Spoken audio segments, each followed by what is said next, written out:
परम पूज्य प्रातः स्मरणीय त्याग मूर्ति वीतराग परम तपस्वी, हम सब के प्रेरणा स्रोत, मार्गदर्शक, हमारे और आपके जीवन का कल्याण करने वाले, लोक और परलोक को सुधारने वाले, अध्यात्म पथ के पथ प्रदर्शित, निस्वार्थ भाव से राजीव जी बंद कर दो, देश और समाज की सेवा करने वाले, परहित और परोपकार की साक्षात मूर्ति हमारे श्री सद्गुरुदेव जी महाराज। श्री सद्गुरुदेव महाराज की अर्चनीय वंदनीय धर्म स्वरूप पूर्ण समाज, भक्ति स्वरूपा मातृशक्ति प्यारी बहनों, प्रातः काल की शुभ वेला में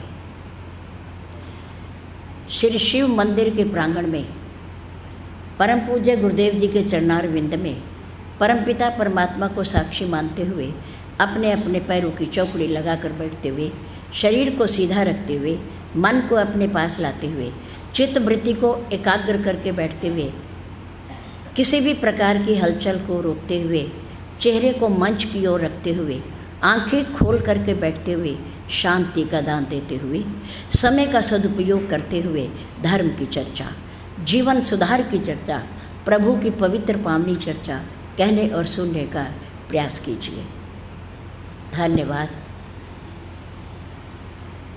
बाहर खड़े हुए भाइयों से हमारा निवेदन है कि जूता स्टॉल पर एक बालक खड़ा हो सकता है, बाकी प्रसाद के स्टॉल पर या पानी के स्टॉल पर खड़े होने की अभी कोई आवश्यकता नहीं है। जब समाज समापन पर उठेगा उसके बाद पानी पीने की आवश्यकता है, गर्मी का मौसम है, उस समय वहाँ खड़े हो सकते हैं। सभी अंदर आकर के बैठने का प्रयास करें। बाहर खड़े रहेंगे तो आपस में बातचीत का होना स्वाभाविक है। नंबर 2, सम्मानित सभा के द्वारा अपने वार्षिक उत्सव के लिए निश्चय किया गया 7 दिन का समय, जिसका आज प्रथम दिन है। यह कार्यक्रम, ये आयोजन हमारे परम पूज्य प्रातः स्मरणीय गुरुदेव जी के द्वारा प्रारंभ किया हुआ है और उसी परंपरा को निभाते हुए हमारी यहाँ की सभा प्रतिवर्ष ये आयोजन करती है।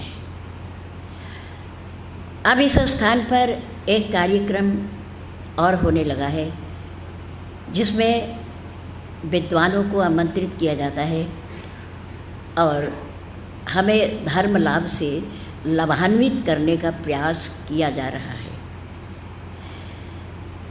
अच्छी बात है। इस क्षेत्र से कई कॉलोनियाँ लगती हैं, Mohan Nagar, sugar mill colony, Chandobai colony, Sharda Nagar, labour colony आदि आदि। अगर हर कॉलोनी से यहाँ कोई ना कोई प्रभु प्रेमी बैठा है तो वो कृपया कल से और समाज को प्रेरित करे और यहाँ लाए, क्योंकि हमें उनसे 1 घंटे समय के सिवा और कुछ नहीं चाहिए। इसलिए आपने तो आकर केवल बैठना है, प्रभु के दर्शन करने हैं, संतों के दर्शन करने हैं और बात को सुनना है। इसलिए हमारे साथ और समाज भी लाभान्वित हो और प्रेरणा देने वाले को याद रखो। जो दूसरा व्यक्ति आकर के सुनता है, पुण्य लाभ कमाता है, उसमें से कुछ हिस्सा कमीशन के रूप में उसे ज़रूर मिलता है। जैसे बहुत सारी कंपनियों में एजेंट कमीशन होते हैं। वो लोगों को प्रेरित करते हैं और उनके खाते खुलवाते हैं, उन्हें निवेश करने की प्रेरणा देते हैं, और जो प्रेरणा देता है उन्हें उन निवेश किए गए पैसों में से कमीशन के रूप में कुछ ना कुछ ज़रूर मिलता है। इसलिए हम अगर किसी को इस सत्संग के लिए, धर्म चर्चा के लिए किसी को भी प्रेरित करेंगे और वो आया और उसने बैठ करके कुछ सुना और सुनने के बाद जीवन को बनाने का प्रयास किया, तो जो उसे पुण्य लाभ मिलेगा उसमें से कुछ न कुछ हिस्सा आपको प्रेरणा देने वाले को ज़रूर मिलेगा। नंबर 3, जून का महीना है और विद्यालय अभी बंद हैं, बच्चों का अवकाश है और हमारे घरों में हमारे बच्चे जो 9 या 10 साल से बड़े हों, जो शब्द को पकड़ सके, जो बात को समझ सके, वो बच्चे इस कथा में ज़रूर आएं और आपकी जिम्मेदारी बनती है कि आप उन्हें अवश्य लाएं। अभी हमारे सामने 3 छोटे छोटे बच्चों ने बजरंग बली श्री हनुमान जी का बहुत सुंदर भजन आपके सामने रखा और एक बालक ने अब भी हमारे सामने बैठा है, शायद टूटीजा परिवार का है, बहुत सुंदर ढोलक पर वादन किया, साथ दिया, बहुत सुंदर ढोलक बजाई, हम देख रहे थे। इन बच्चों के लिए धन्यवाद है कि इन्होंने बोलने का साहस किया है।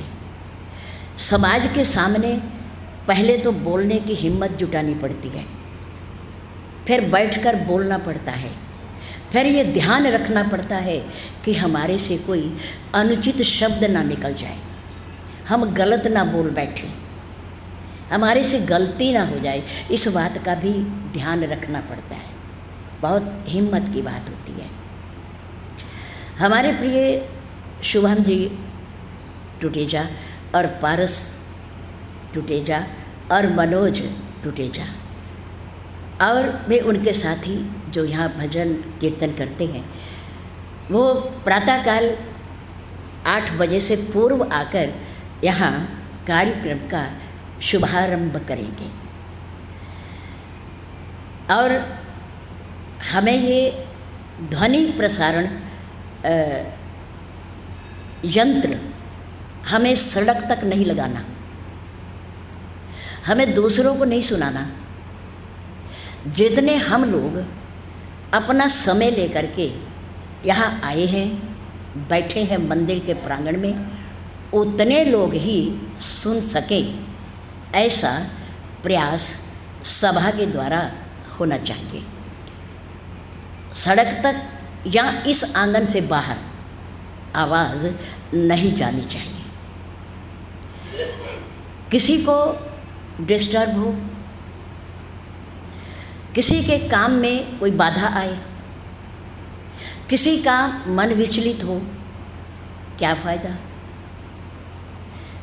हम तो यहाँ बैठकर बोल रहे हैं अपने मन की शांति के लिए, अपने कल्याण के लिए। किसी को अगर सुनना होगा तो वो अंदर आकर बैठेगा। हम बाहर सड़क तक आवाज़ भेजकर क्यों सुनाएं? ये चर्चा बड़ी अनमोल है, बड़ी कीमती है। ये राह चलते को नहीं मिलती, समझ नहीं आती। इसके लिए समय देना पड़ता है, बैठना पड़ता है, घर से चलकर आना पड़ता है यहाँ। इसलिए आप कल से इस बात का हमारी सभा ध्यान रखेगी। आपने हर वृक्ष के ऊपर फूल लगते हुए देखे, बहुत सारे, और उन फूलों से फिर आपने फल बनते हुए भी देखे, और फल बनने के बाद उन फलों में उसी पेड़ का बीज भी बनते हुए देखा।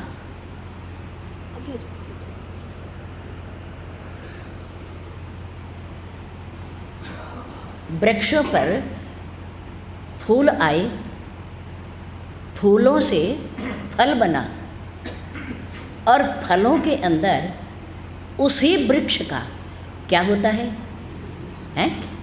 बीज होता है। हर फल में बीज होता है। छोटे से छोटा फल हो और बड़े से बड़ा फल हो, सब में बीज होता है। और बीज उसी वृक्ष का होता है, अन्य वृक्ष का नहीं होता। अगर सेब का फल है और वृक्ष भी सेब का है, तो उसमें बीज भी किसका आएगा? सेब का आएगा। अगर बेरी का वृक्ष है और उस पर छोटा सा फल बेर लगा हुआ है, तो उस छोटे से बेर फल के अंदर भी उसका क्या है? बीज होता है।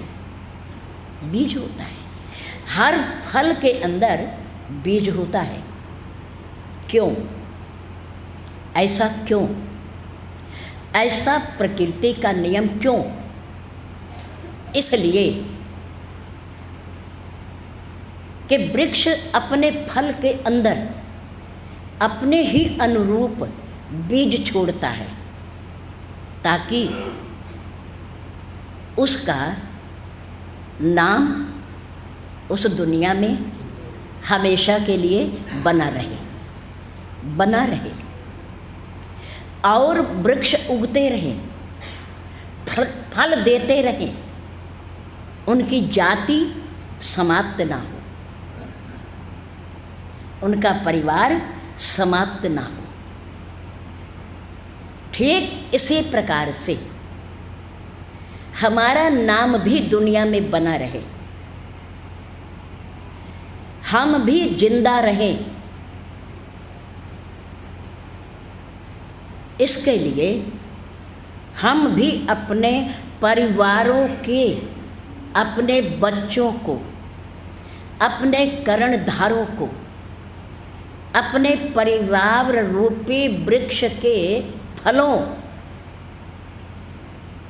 को इस लायक बनाएं, इस योग्य बनाएं कि वो अपने माता पिता, दादा दादी, अपने पूर्वजों के नाम को इस दुनिया में बनाए रखें।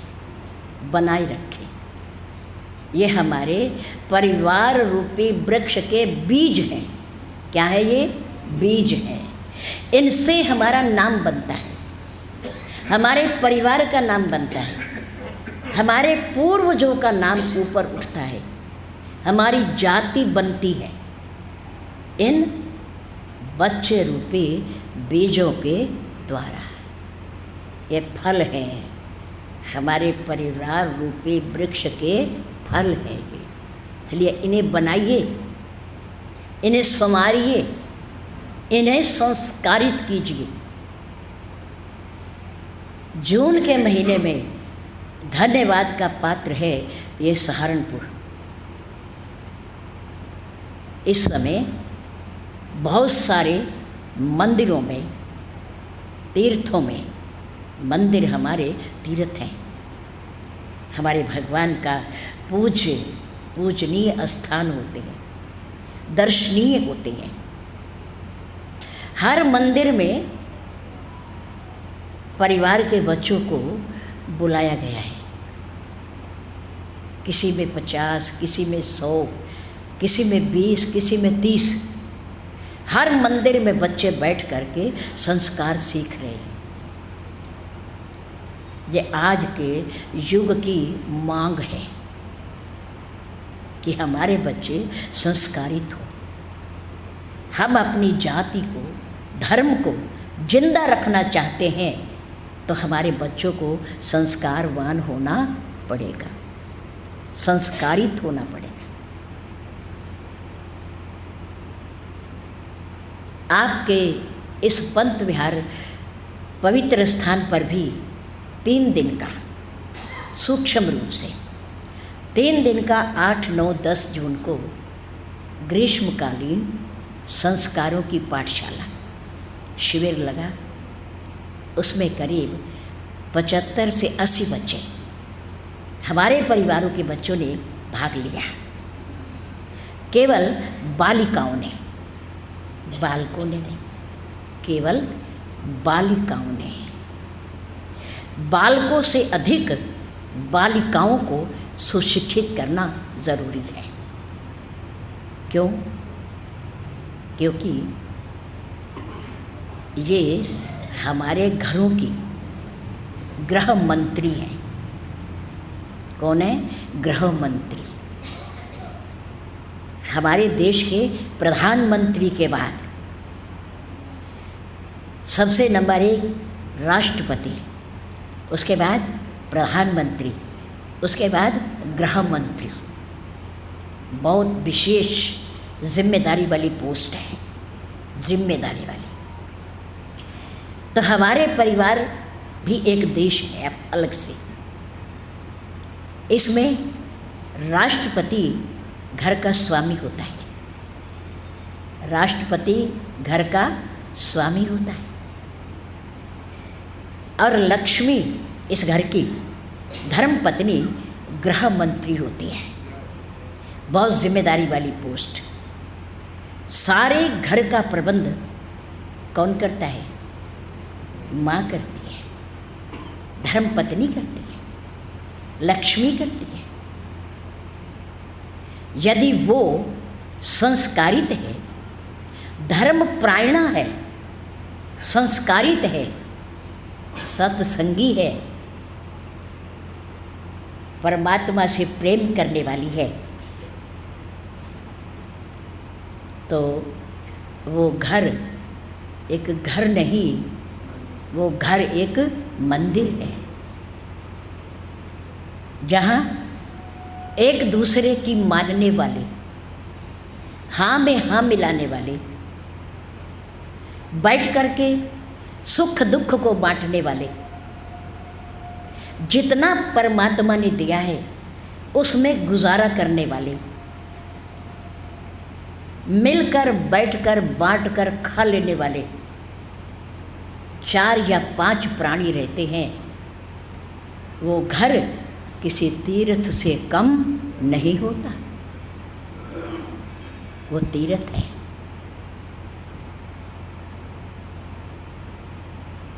भगवान शंकर भोलेनाथ का भी एक परिवार है, परिवार है। और वो कहाँ रहते हैं? भोलेनाथ अपने परिवार के साथ कहाँ रहते हैं? कैलाश पर्वत पर। उनके परिवार में कौन कौन है? भोलेनाथ जी की धर्मपत्नी कौन है? माँ गौरा, माँ पार्वती। हिमाचल राज्य की कन्या उमा, भिन्न भिन्न नामों से पुकारी जाने वाली माँ जगत जननी, भोलेनाथ जी की धर्मपत्नी। और उनके परिवार में कौन है? देवों में प्रथम पूज्य गणपति लाला जी, उनके बड़े सपुत्र हैं, उनके बड़े सपुत्र हैं। और उनके परिवार में उनके छोटे सपुत्र कौन है? कार्तिकेय जी। परिवार में कितने सदस्य हैं? 4। कितने सदस्य हैं? 4। चारों के पास अपने घर से बाहर जाने के लिए अलग अलग सवारियां हैं, वाहन हैं, है ना? आपके पास भी होंगी घरों में। किसी के पास साइकिल है, किसी के पास स्कूटर है, किसी के पास छोटी कार है, किसी के पास बड़ी कार है ना, बाहर जाने के लिए। तो भगवान भोलेनाथ जी के परिवार में भी उनके पास क्या है? वाहन। क्या है? वाहन, सवारियाँ। भोलेनाथ जी ने बाहर जाना हो कहीं कैलाश पर्वत से उठकर तो किस पर सवार होकर जाते हैं? श्री नंदी जी पर। नंदी जी अद्भुत सवारी। हमारे कृषि के, खेती के वाहन, विशेष वाहन, हमारे जीवन के रक्षक नंदी जी वाहन। भगवान शंकर की बारात जब कैलाश पर्वत से चली तो भगवान विष्णु ने कहा, देखो भोलेनाथ, आप विवाह करने जा रहे हो और ससुराल जा रहे हो। विवाह एक उत्सव है, उत्सव एक खुशी है, एक प्रसन्नता है। और खुशी में, उत्सव में लोग नए नए वस्त्र पहनते हैं, नए नए गहने पहनते हैं, सवारी भी बदलते हैं। अगर दूल्हा के घर में कार है, स्कूटर है, तो लेकिन जब दूल्हा बन करके जाता है तो उसकी सवारी भी बदल जाती है। क्या हो जाती है? हैं? क्या हो जाती है? घोड़ी, रथ हो जाता है ना, हाथी, हाथी भी हो जाता है। कई दूल्हा हाथी पर भी अपनी शान के लिए सवार होकर जाते हैं। वरना हमारी परंपरा है सनातन धर्म की कि हर दूल्हा घोड़ी पर ज़रूर सवार होगा। ये मंगल है, शुभ है, शुभ है। ये घोड़ी पर सवार होना शुभ है। कई रथ पर सवार होकर जाते हैं, अपने अपने घर के हिसाब की बात है। कई घोड़ी पर, कई हाथी पर और कई रथ पर सवार होता है, 4 घोड़े वाले। तो भोलेनाथ जब चलने लगे, भगवान विष्णु ने कहा, देखो प्यारे, दूल्हा बन रहे हो, थोड़ा सा परंपरा के अनुसार अपने वस्त्र भी ठीक कर लो, कुछ गहने भी पहन लो और अपनी सवारी भी बदल लो। नंदी भी कोई सवारी है भला? आप दूल्हा है, दूल्हे का रूप बनाओगे, कुछ गहने पहन लो। नग्न रहते हो, मृगछाला को धारण करते हो। आज तो खुशी का अवसर है, लोगों की निगाह दूल्हे पर होती है, बदलो थोड़ा सा। भोलेनाथ ने कहा, क्यों? इसलिए कि सुंदर लगोगे, सुंदर लगोगे। भोलेनाथ ने कहा, मुझे सुंदर नहीं लगना, मैं जैसा आज हूँ और जैसा पहले था, मैं आगे भी वैसा ही रहना चाहता हूँ। मैं भेष नहीं बदलूँगा, सवारी भी नहीं बदलूँगा। और जो मेरे प्रारंभ के, सदा के साथी हैं, वही मेरे साथ रहेंगे। लड़की वाले मुझे पसंद करें या न करें, लेकिन एक दिन नया भेष बनाकर, नए कपड़े पहनकर, गहने पहनकर, अच्छी सवारी पर बैठकर मैं किसी की आंखों में धूल नहीं झोंकना चाहता। मेरे पास जो है वही रहेगा, वही रहेगा। मैं हमेशा वही रहना चाहता हूँ।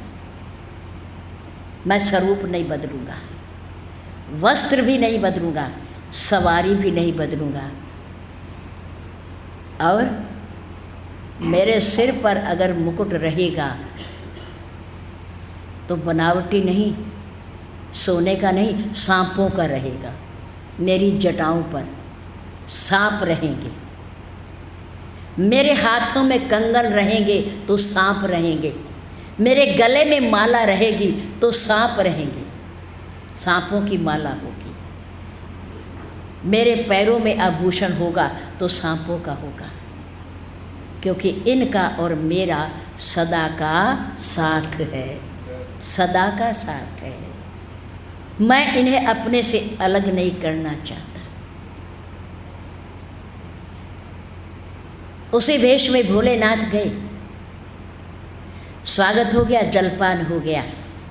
अब दूल्हा जैसे ससुराल के मकान पर ड्योढ़ी पर जाता है तो सासू माँ उनका परीक्षण करती है, आरती उतारती है। पार्वती जी की पूज्य माता जी मैना आई आरती का थाल लेकर अपनी सखियों के साथ। जैसे ही वो आरती ऐसे उतार रही थी और उसका मुंह ऊपर की ओर गया और उन्होंने भगवान शंकर के सिर पर जीभ निकाले हुए सांप को देखा तो वह डर गई और उसके हाथ से आरती की थाली नीचे गिर गई, नीचे गिर गई। पास में खड़े हुए भगवान विष्णु ने कहा, देख लिया, देख लिया ना, मेरी बात नहीं मानी, मान लेते तो आज ये अपशकुन क्यों होता, थाली क्यों गिरती, सासू माँ बेहोश क्यों होती, मान लेते ना। भोलेनाथ ने कहा, चलो चलो कोई बात नहीं, कोई मेरा कोई अपमान नहीं, चलो। भगवान विष्णु ने कहा, कहाँ चलो, अब बचा ही क्या है, अपमान हो गया, बेइज्जती हो गई, थाली गिर गई, अपशकुन हो गया, सासू माँ बेहोश हो गई, अब शादी थोड़ी होगी, चलो चलो वापिस चलते हैं।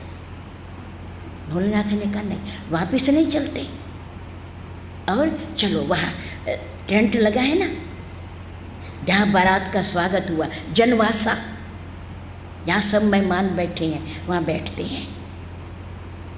भोलेनाथ ने कहा, कुछ बचा है बाकी?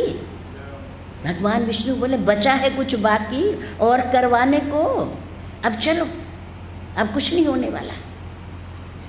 भोलेनाथ ने कहा, कोई बात नहीं, मेरी बात तो सुनो, वहाँ चल के बैठ के बातचीत करते हैं, एकदम कैसे चले जाए, कोई बात नहीं, ये दुनिया में होता रहता है, ऊंच नीच तो होती रहती है, कोई बात नहीं। वो डर गई सांप से, अब मेरा तो आभूषण है, मेरे तो सदा के साथी हैं, मैं तो उन्हें नहीं छोड़ सकता ना, कोई बात नहीं। ये तो अब नए हैं, नए, ये तो नए रिश्तेदार बनेंगे, सासू बनेगी, ससुर बनेंगे, और ये मेरे सदा के, मैं इन्हें क्यों छोड़। चलो वहाँ बैठते हैं, थोड़ी देर विचार करते हैं। भोलेनाथ जी चले गए। भोलेनाथ ने कहा, मुझे इस बात का दुख नहीं कि मेरी आरती की थाली गिर गई, अपशकुन हो गया, पार्वती की माँ बेहोश हो गई, मेरी बेइज्जती हो गई, मुझे इसका डर नहीं है। और फिर क्या डर है आपको? मुझे ये डर है कि जिसको ये पता है कि मेरी बेटी का होने वाला पति काल का भी काल है, काल का भी काल है, जो अमर है, अमर है, जिसका कभी काल नहीं आता, वो देवों का भी देव है, वो महादेव है, जिसका जहर पी करके भी कुछ बिगड़ा नहीं है, नहीं है। और नारद जी पहले बता चुके हैं कि तुम्हारी बेटी का पति कौन है, उसकी क्या विशेषता है, क्या महिमा है उसकी। और वो सब सुनने के बाद भी मेरी सासू माँ ज्ञानी नहीं, अज्ञानी, अज्ञानी है, ये ज्ञानवान नहीं है। ज्ञानवान होती तो प्रसन्न होती, खुश होती कि मेरी बेटी सदा सुहागन, ये कभी विधवा होगी ही नहीं। इसका सुहाग कभी मिटेगा ही नहीं, अमर है, अमर है। काल का भी महाकाल है, सर्प काल का प्रतीक होता है, काल का प्रतीक सांप, और जिसके हर अंग पर सांप है, जिसने काल को भी जीत लिया है, मेरी बेटी का ऐसा पति बने तो मुझे और क्या चाहिए, क्या चाहिए। उसे तो प्रसन्न होना चाहिए, जिसका सांप भी कुछ नहीं बिगाड़ सकता, जिसका जहर भी कुछ नहीं बिगाड़ सकता, जिसके हर अंग पर सांप है, जो शमशान घाट में बैठता है, जो कैलाश पर्वत पर खुले में रहता है, ऐसा मेरा दामाद, ऐसी महिमा मेरे दामाद की मेरी सासू माँ को तो खुश होना चाहिए, प्रसन्न होना चाहिए था, बल्कि वो मुझे देखकर मूर्छित हो गई, मूर्छित हो गई। भगवान विष्णु ने कहा तो हो गया, जो होना था हो गया, चलो चलो वापिस चले, अब शादी तो होनी नहीं। भोलेनाथ ने कहा चलेंगे चलेंगे, ये टेंट जो लगे हैं ना, ये हमारे स्वागत के लिए लगे हैं, हमारे सम्मान के लिए लगे हैं। चलेंगे, जब ये टेंट उखड़ जाएंगे तो हम भी चल पड़ेंगे, हम भी। बाबा की, बोले बाबा। तुम चिंता क्यों करते हो? चिंता तो मुझे करनी चाहिए है, जिसके लिए अपशकुन हूँ। अब तुम क्यों डरते हो? अरे चलेंगे ना, आए हैं, सम्मान हो रहा है, टेंट लगा है, छाया के नीचे बैठे हो, जलपान हो रहा है, जब ये उखड़ जाएंगे तो हम भी चलेंगे। भोलेनाथ मान अपमान से ऊपर है, मान अपमान से ऊपर है, उनका ना मान है और ना अपमान है, जो सदा माननीय है, सदा अर्चनीय है, उसका क्या मान और अपमान है। समय आया, नारद जी हिमाचल राज्य के महलों में आए और कहा क्या हुआ, शादी क्यों नहीं कर रहे?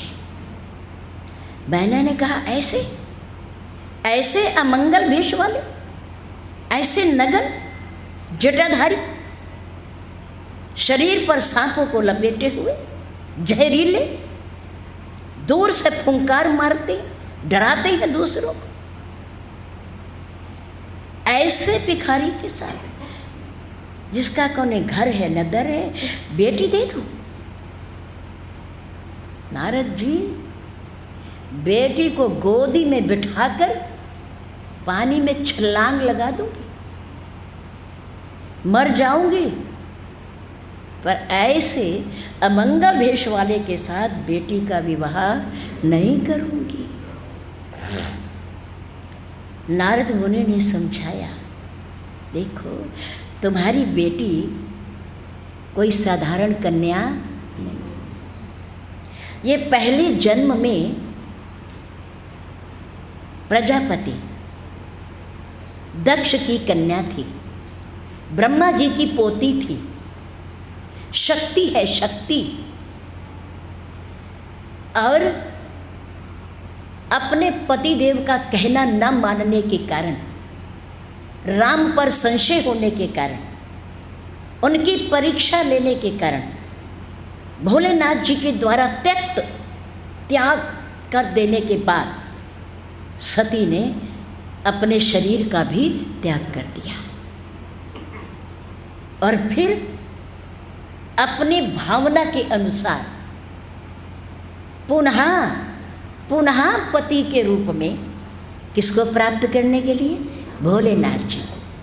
भोलेनाथ जी को प्राप्त करने के लिए कि मैं गलत थी, मेरा पति गलत नहीं था, संशय मैंने किया, अपराध मेरा था, दोष मेरा था, मेरे पति का कोई दोष नहीं था, मेरी गलती है। मैं अपनी गलती की सजा भोग रही हूँ, मैं शरीर का त्याग कर रही हूँ, लेकिन प्रार्थना करती हूँ, हे विधाता, अगर अगला जन्म मुझे आप महिला का देना तो मैं ये आपसे करबद्ध होकर मांगती हूँ कि मुझे पति रूप में भोलेनाथ ही देना, भोलेनाथ ही देना, क्योंकि गलती उनकी नहीं, वो सरल हैं, वो भोले हैं, उनका कोई दोष नहीं। मुझे पति रूप में शंकर भगवान ही मिले। तो वो सती आपके यहाँ कन्या बनकर आई है। ये अलौकिक शक्ति है, दैवी शक्ति है, जगत जननी है। ये आपकी कोई बेटी नहीं है, ये इसकी बहुत बड़ी महिमा है। इसने घोर तप किया है भोलेनाथ को प्राप्त करने के लिए। देखो, दुनिया में रहते हुए जो वस्तु हमें कम मूल्य में मिलती है, सस्ती होती है, उसकी कदर भी हम कम करते हैं। क्या करते हैं? कम करते हैं। वायु, हवा 24 घंटे बह रही है, पवन देव चल रहे हैं, हम सांस ले रहे हैं, लेकिन कभी भी भगवान की तरफ से हमारे पास इस वायु का सांस लेने के बदले और छोड़ने के बदले कभी बिल नहीं आया, नहीं आया ना। सूर्य भगवान प्रातःकाल 5 बजे उदय हो जाते हैं, हमें रोशनी देते हैं, प्रकाश देते हैं, और बदले में हमारे से कभी कुछ लेते नहीं हैं, नहीं लेते ना। रात्रि का दीपक चंद्रमा चमकता है, वो भी कभी हमारे से पैसे नहीं लेता। भगवान की तरफ से कभी कोई बिल नहीं आता, लेकिन सरकार की तरफ से बिजली घरों में वितरित होती है, मीटर लगते हैं और सरकार हमें उसका बिल भेजती है, जितना हम खर्च करते हैं। और फिर क्या करते हैं? एक कमरे से उठकर गए, उस कमरे की लाइट और पंखा बंद कर दिया, बिल आ जाएगा, बिल आ जाएगा। बहुत बिल आता है, बहुत पैसा लगता है। और अगले में गए, वहाँ जलाया, वहाँ बैठ गए, फिर वहाँ से उठे तो फिर बंद कर दिया। कम वाट का हम बल्ब लगाना चाहते हैं, क्योंकि कम खर्चा भी कम आए, खर्चा भी कम आए, उसकी कदर होती है, कदर होती है। लेकिन जो मुफ्त में हमें मिलता है प्रकाश और हवा, उसकी कदर नहीं होती। 24 घंटे सांस लेते हो, सच बताना, क्या कभी भगवान के सामने बैठ कर के आपने उनके आगे हाथ जोड़कर कभी हवा के लिए, सांसों के लिए, रोशनी के लिए, सूर्य के प्रकाश के लिए भगवान का कभी आपने धन्यवाद किया? बोलो, धन्यवाद किया? करते होंगे, मैं नहीं कहती कि नहीं करते, आप प्रार्थना करते होंगे, लेकिन विशेषकर कभी सूरज के लिए, कभी चंद्रमा के लिए, कभी हवा के लिए आपने धन्यवाद किया कि प्रभु आपने इतने घंटे प्रकाश दिया, सूरज दिया, आपका धन्यवाद, रोशनी दी, सर्दियों में गर्मी दी, आपका धन्यवाद। आपने इतनी अनमोल, आज सिलेंडरों में भर करके वायु बिकती है, ऑक्सीजन, ऑक्सीजन अस्पतालों में कितना पैसा लगता है, कितना पैसा लगता है, लेकिन भगवान दिन और रात हवा दे रहा है, लेकिन बदले में कुछ भी नहीं ले रहा। वो क्या चाहता है कि केवल धन्यवाद करो, केवल धन्यवाद करो। पर हमारा स्वभाव है, हमारी प्रकृति है कि जो चीज़ हमें मुफ्त में मिलती है, हम उसकी कीमत को नहीं समझते। सिलेंडर में भरी हुई ऑक्सीजन की तो कीमत है, उसको तो हम संभाल कर रखेंगे, और घर में जलने वाली बिजली, इसको भी हम संभाल कर जलाएंगे क्योंकि इसका बिल आएगा।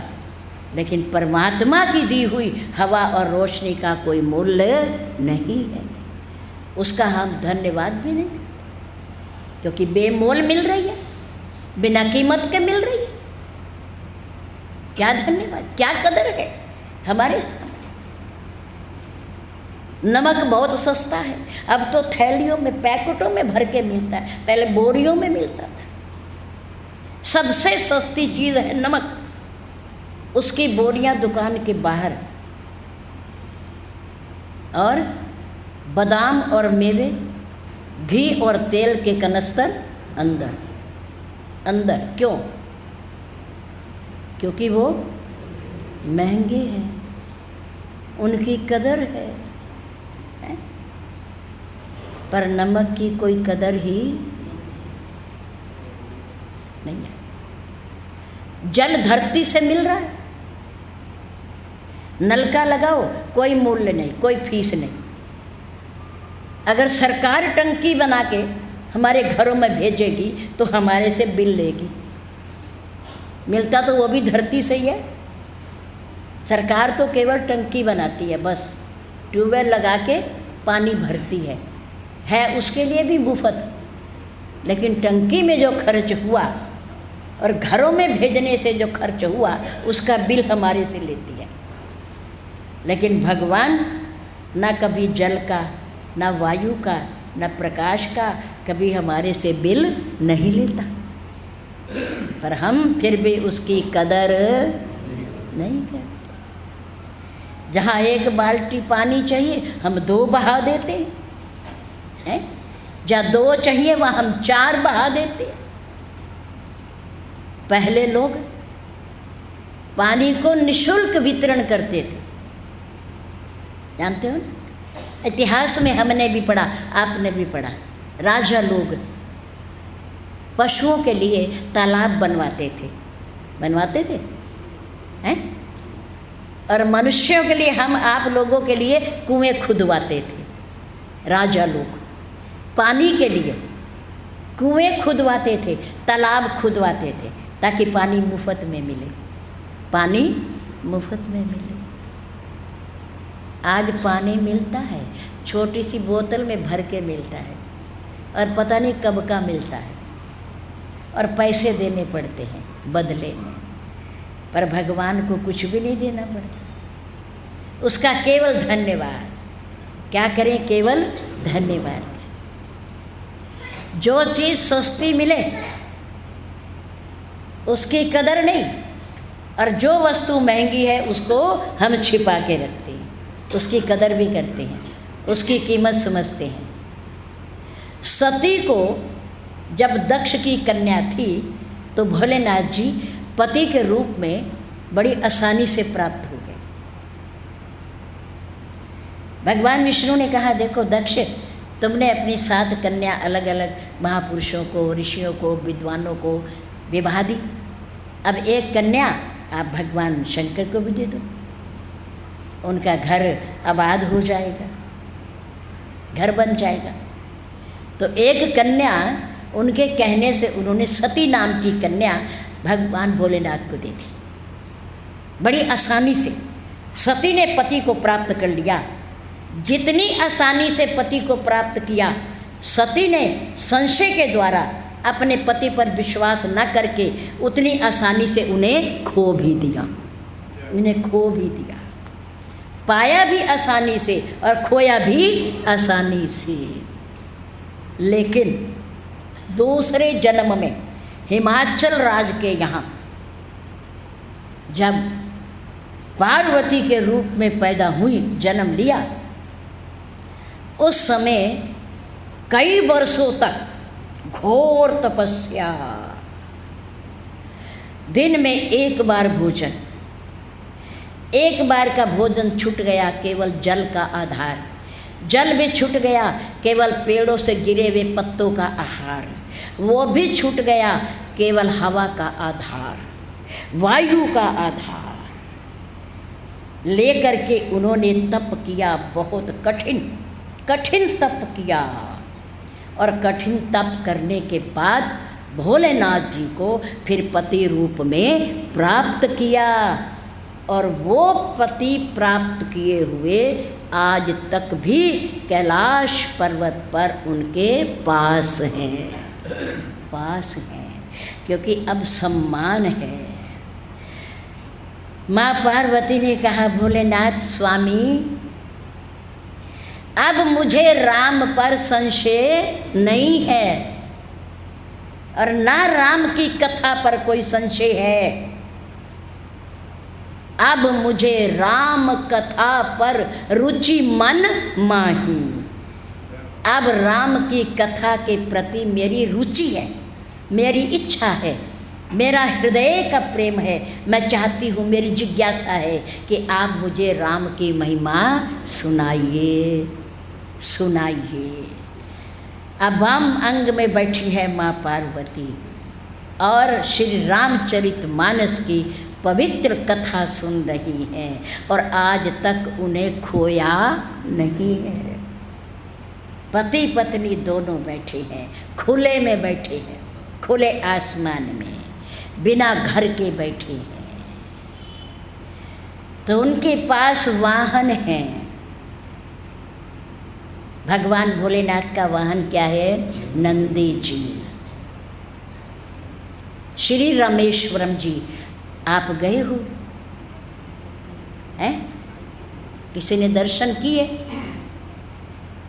हाथ खड़े करो। जिन्होंने भगवान श्री राम जी के द्वारा त्रेता युग में समुद्र के किनारे पर ज्योतिर्लिंग की स्थापना अपने कर कमलों से की है, वो आज भी विद्यमान है समुद्र के किनारे पर। उसमें 22 कुएं हैं, क्योंकि समुद्र था ना, तो समुद्र के जल को 22 कुओं के रूप में बांधा गया, और उनमें से स्नान करने के बाद ही भगवान भोलेनाथ जी के दर्शन होते हैं, उससे पहले नहीं होते। पहले समुद्र में डुबकी, फिर 22 कुओं में स्नान, उसके बाद भोलेनाथ के दर्शन होते हैं। तो भोलेनाथ का बड़ा सुंदर ज्योतिर्लिंग, और बिल्कुल उनके सन्मुख बैठे हुए नंदी जी, नंदी महाराज, विशाल मूर्ति है उनकी। जिन्होंने दर्शन किए होंगे उन्हें पता है। और वहाँ के संतों, महापुरुषों, पंडित लोग, विद्वानों के द्वारा उनका कथन कि प्रतिवर्ष नंदी जी के ऊपर को लंबाई बढ़ती है और छत को काटना पड़ता है, उसमें सुराख करना पड़ता है, क्योंकि वो बढ़ रहे हैं। इसलिए बढ़ रहे हैं कि चेतन है वो। कैसे हैं? जड़ नहीं है वो, मूर्ति नहीं है वो कौन है? चेतन नंदी जी हैं। सामने भगवान हैं ज्योतिर्लिंग के रूप में, और उनके सन्मुख उनके वाहन नंदी जी बैठे हैं, उनके दर्शन कर रहे हैं। प्रतिवर्ष बढ़ते हैं। ये हमारा सनातन धर्म है, सनातन धर्म की महिमा है, ये प्रताप है, ये उनमें चेतनता है। वो साक्षात बैठे हैं, आज भी बैठे हैं।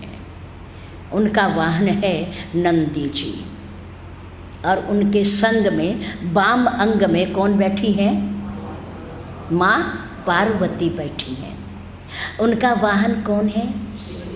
सिंह, शेर, जंगल का राजा, समस्त पशु वर्ग के राजा शेर।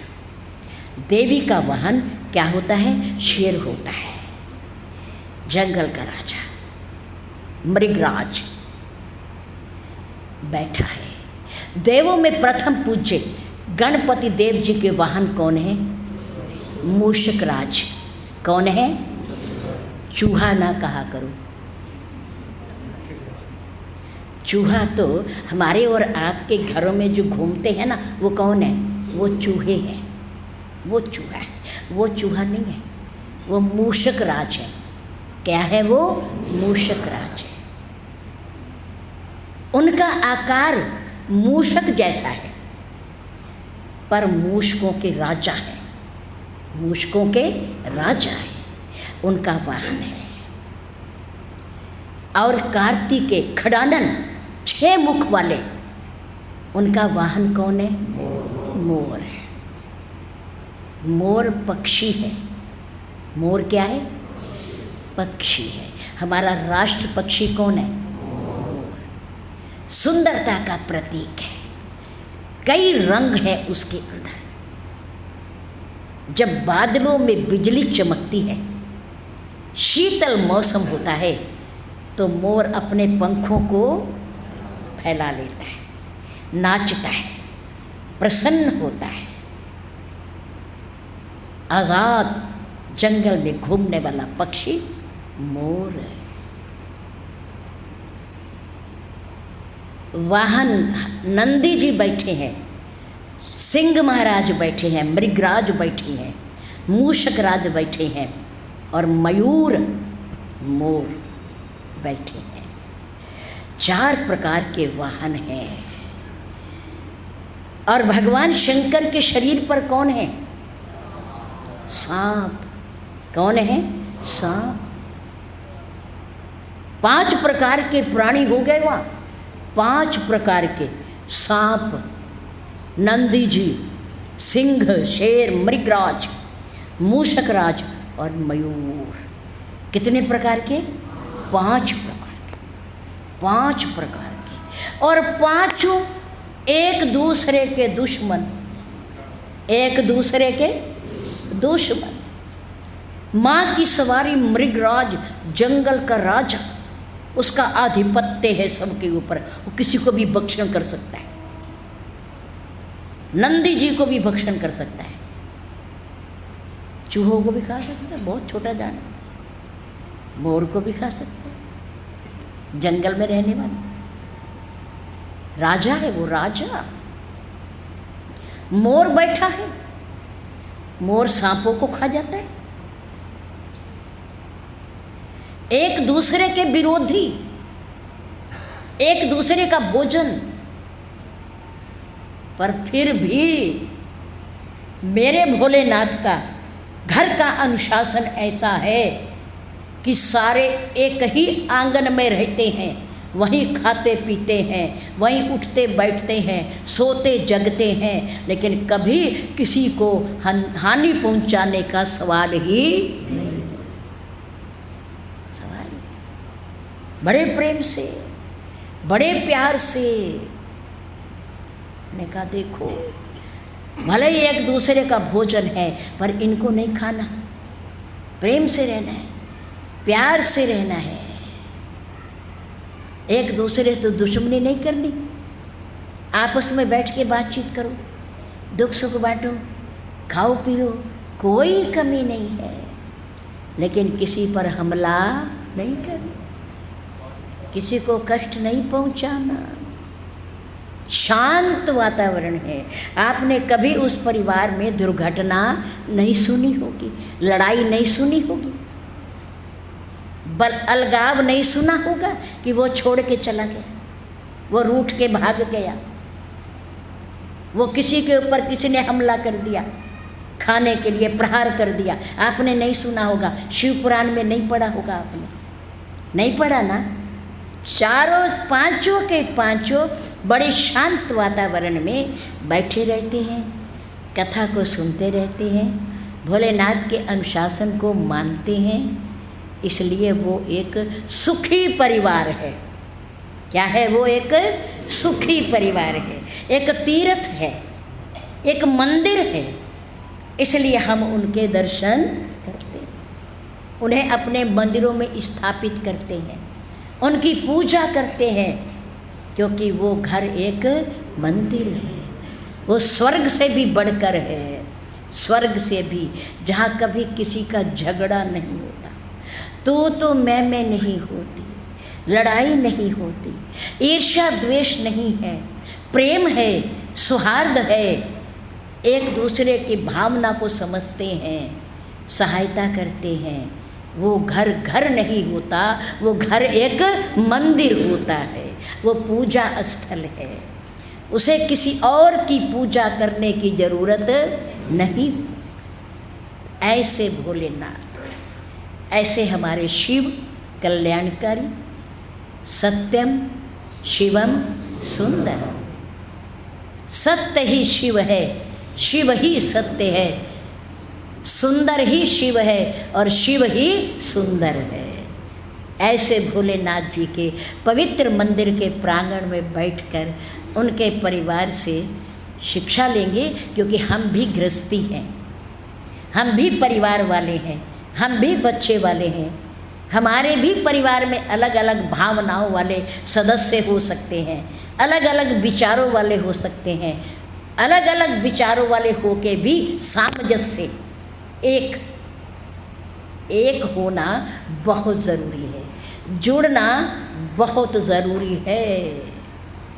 मत बिखरो, कैसी भी परिस्थिति हो मत टूटो, परिवार को मत टूटने दो, मत बिखरने दो, क्योंकि दुनिया बड़ी अजीब है।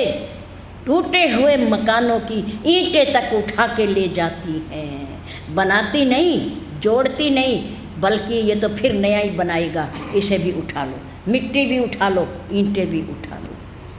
टूटे हुए मकान की हमारे भी ईंटें ना उठ जाएं, हम भी कगार पर ना आकर खड़े हो जाए इस पर। इसलिए बिखरो नहीं, टूटो नहीं, एक रहो, एक रहो, हम एक हैं। बहुत बहुत धन्यवाद।